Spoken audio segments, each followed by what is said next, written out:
Hello, in this lesson we will check three relational operators: and, or, and not. So how do they work?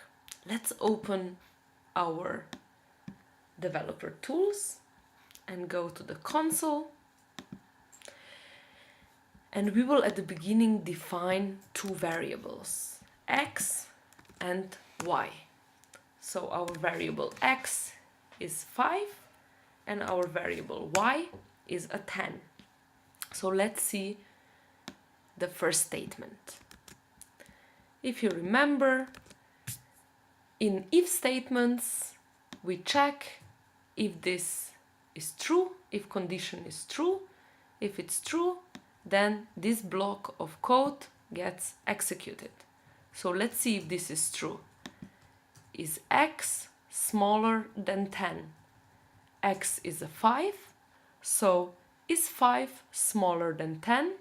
The answer is true, so this gets executed. True.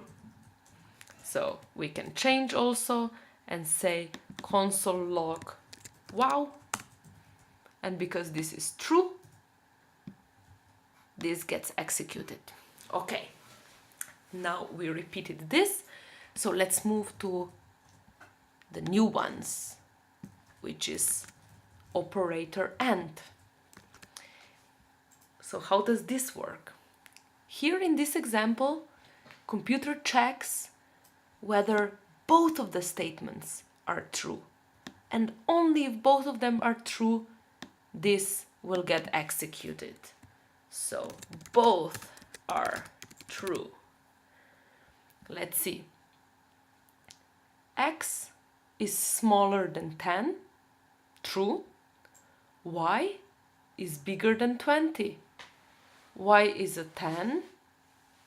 So 10 is bigger than 20. It's false. So we have true and we have false. So let's see what happens. The line doesn't get executed. So let's change this a bit so that we will have both statements true. So this one we said it's true. Let's change this one to true. Y is smaller than 20.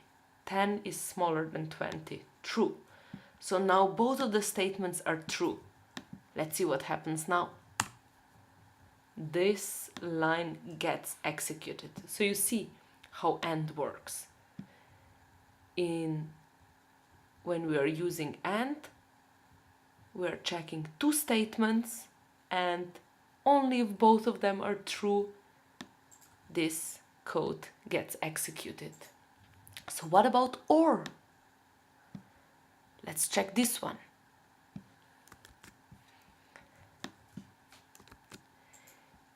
In the example when we use OR, at least one of the statements have to be true.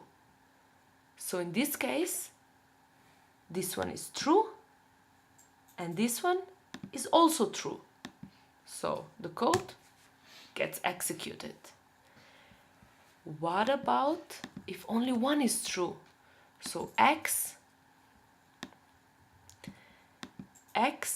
is, we say, bigger than 10. Oopsie. If you remember, x is a 5, so 5, is it bigger than 10? It's false. So this statement is false, but this one is still true. The line still gets executed because at least this statement is true. What if we make both of them false? So x is bigger than 10, false, and y is bigger than 20, also false.